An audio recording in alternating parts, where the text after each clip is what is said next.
Now that we know that it was not, in fact, a pandemic of the unvaccinated, now that we know that Ukraine is not actually winning the war against Russia, it could be time to revisit some of the other slogans we've been assured are true and ordered to repeat. Are they, in fact, true? Did, for example, a racist white cop actually murder a man called George Floyd, a civil rights leader, in Minneapolis on Memorial Day of 2020? Now, we've been told that that happened, told it relentlessly for more than 3 years. So at this point, we've been told it so much that pretty much everybody seems to believe it. And because everyone does kind of believe it, a small group of people has been allowed to make massive changes to American society.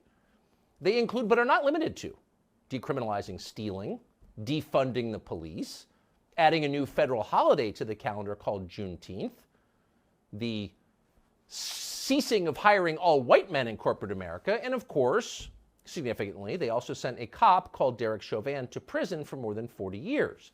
He would be the racist white devil who murdered George Floyd. But the question is, did he actually murder George Floyd? And the answer is, well, no, he didn't murder George Floyd. And we're not guessing about that. We know it conclusively, thanks to a new court case now underway in Hennepin County, Minnesota.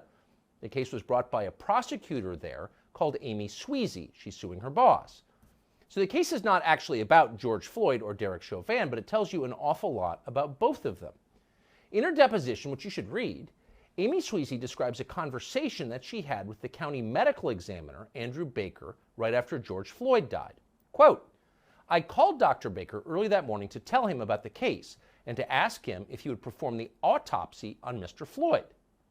Sweezy recalls all this under oath in the deposition. Quote, "He called me later in the day on that Tuesday, and he told me that there were no medical findings that showed any injury to the vital structures of Mr. Floyd's neck.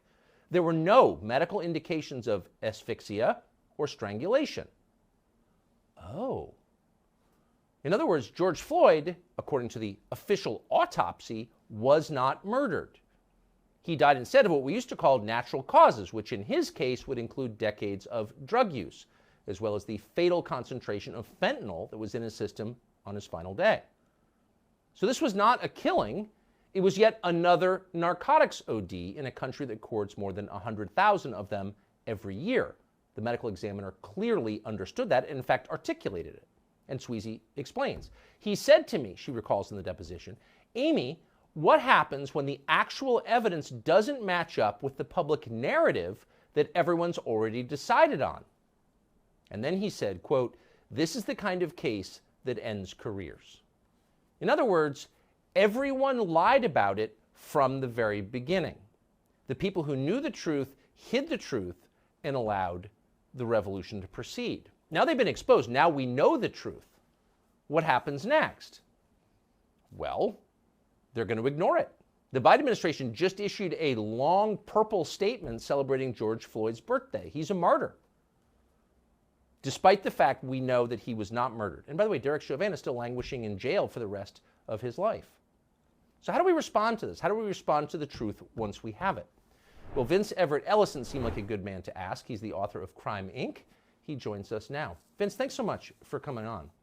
So as with so many other stories, the origin thanks for having me, Tucker. Of COVID, it's a blessing to have you.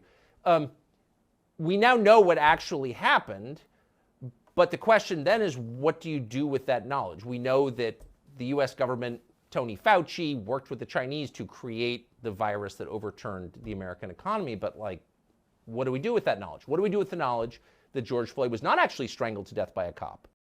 We have to acknowledge the people that gave it to us and why. See, George Floyd is the Democratic Party's prototypical black man. These are the black men they are trying to create. So George Floyd has to be elevated. He has to be celebrated. He's perfect to them. He was poor. He was uneducated. He was a drug addict. He didn't have a job. He was down there begging and crying and asking the white people to not kill him. To a Democrat, to a white Democrat, this is the perfect black man. So he has to be elevated. Look, not a few days ago, Kamala Harris and Joe Biden celebrated hip-hop music. They had a celebration of hip-hop. Hip-hop culture is America's culture. It is a genre. It is music and melody and rhyme. And hip-hop is also an ethos. A music genre that calls the black man the N word, calls women the W word and the B word, talks about misogyny, shooting police, smoking dope, selling dope, fighting, killing, acting a fool. They celebrated this genre. Why? Because this is how they see black America. They see us the same way they see George Floyd. And they have to make more of us because everywhere they rule, you know, John F. Kennedy stood in front of the Berlin Wall in the 60s and said, if you think that communism is great, let them come to Berlin. Well, if you think that the Democratic Party is great, let them come to Detroit. Let them come to Chicago. Let them come to St. Louis. Let them come to LA, Portland, Seattle, Memphis. Anywhere where they rule, you will see George Floyd's all over the place. And they're proud of them. In Baltimore, Maryland, they spend $21,000 per child for every child up there inside the school district. Not one school is proficient in math, science, or reading.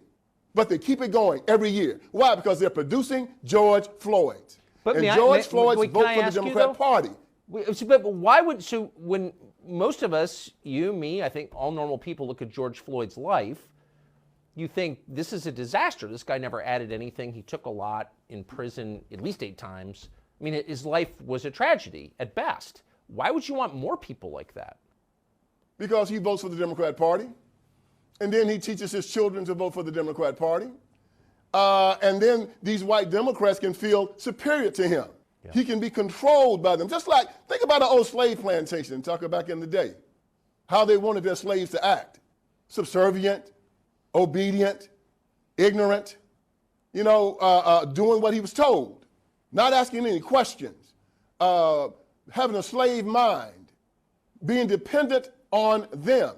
This is how they want black men to be in America. This is how they want the whole black community to be. This is why it started in the civil rights movement. When Martin Luther King Jr. in his I Have a Dream speech said, 100 years after the Emancipation Proclamation, the Negro is still not free. He said 5 times in that speech that we were not free. It turned the Declaration of Independence on its head. Because in our Declaration of Independence, it said that our freedom was an unalienable right given us by God. John Locke, in his second treatise of government, said that an unalienable right is a right given from God. It is irrevocable, non-transferable, and unsellable. The government cannot touch it. It supersedes law. It supersedes the Constitution. However, King said that we was coming to government and to the white man for our right to be free. Even at the end of the speech, he said, on some certain day, we'll be free at last, free at last. Thank God Almighty, we're free at last. He said in that speech, when will we be satisfied? He said, we will never be satisfied until justice rolls down like water and righteousness like a mighty stream. That's a fancy way of saying never. And so black people heard that speech and said that we were not free here in America. And we make our children recite that speech every single year on King's birthday. And they say in that speech, the Negro is still not free. George Floyd was a slave in his mind. And the civil rights movement caused him to be a slave in his mind.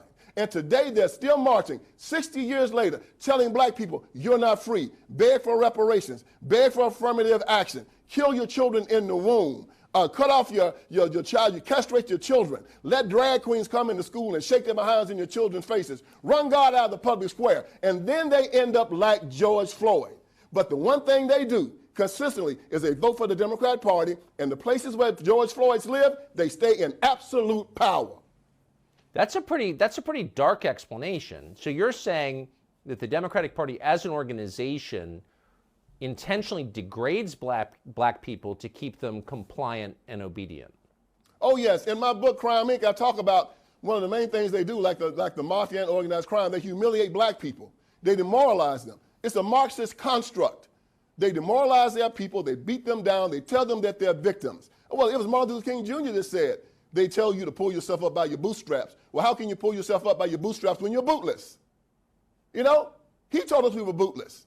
You know, you have black preachers, and you know about my iron triangle, the black preacher, the black politician, the black civil rights worker. They go into the black community. Consistently, you're a victim. You're oppressed. The country hates you. Well, see, I look at them and I say, I'm a black man. But I cannot be oppressed. You know why? Because I'm a child of God. I'm an heir of Jesus Christ. I cannot be a victim. Why? Because I'm an heir of Jesus Christ. I'm a child of God. I cannot be a victim. See, they tell these people to go against their religion and their basic ideology because most black men say they're Christians, right? But then they walk around saying, I'm oppressed, I'm a victim, I'm afraid. 365 times in our Bible, they tell us to fear not. Yet they walk around saying they're afraid in the United States of America. LeBron James said he's afraid. Kareem Abdul-Jabbar says he's afraid.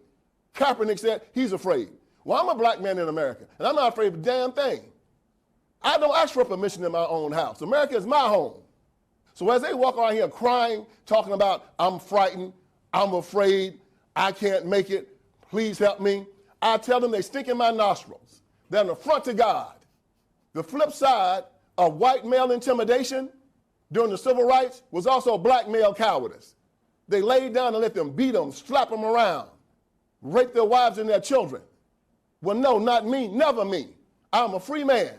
I live in the United States of America. They say it's an honor to be, that there's white supremacy and that white people have some type of privilege. Well, as I said before, it is a privilege to be white, but it's also a privilege to be black. And it's a privilege to be an American. And it's really a privilege to be a Christian in the United States of America, the greatest country on the face of this earth. And they're not going to make a George Floyd out of me. I stand up strong. I look them in the eye, and I say, I'm a free man. My freedom comes from God. It's an unalienable right given to me by him. You cannot touch it, and if you try it, I got two things that'll get you off of me, Jesus and my 38. Come try me out. So the Democratic Party used BLM as a domestic militia in the last presidential cycle, 2020, to defeat Donald Trump. Do you expect something like that to happen again? Well, you see how they use the same tactics as Iran. Iran has Hezbollah and Hamas as their militias. And the Democratic Party uses BLM and Antifa as theirs, throwing the rock and hiding the hand. Of course they're going to do it. They've always done it. Even at the beginning, they used the Ku Klux Klan for their military reign. Now they're using BLM, they're using Antifa, they're using NAACP, and they're their suicide bombers. They're their shock troops. They're their brown shirts. They're their street soldiers. And they're going to go out there, and I guarantee you, Tucker, they're going to look over all the black-on-black violence. They're going to look over all the black men killing black men. They're going to look over all the snatching grabs and all the burning and all the fighting and looting and acting a fool. And they're going to find one crazy white cop that's going to do something to some crazy black man, and then they're going to try to burn this country down for it. That's their plan. That's their template. I hope America's ready for it because it's coming. And it always works for them.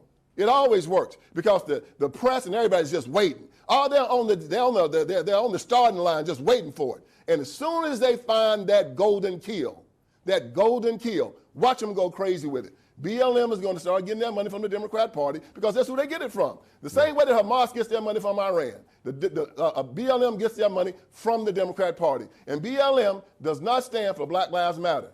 It stands for burn, loot, and murder. And that's what we should call them from now on. Vince Everett Ellison, Bible in a 38. It's great to see you today. Thank you very much.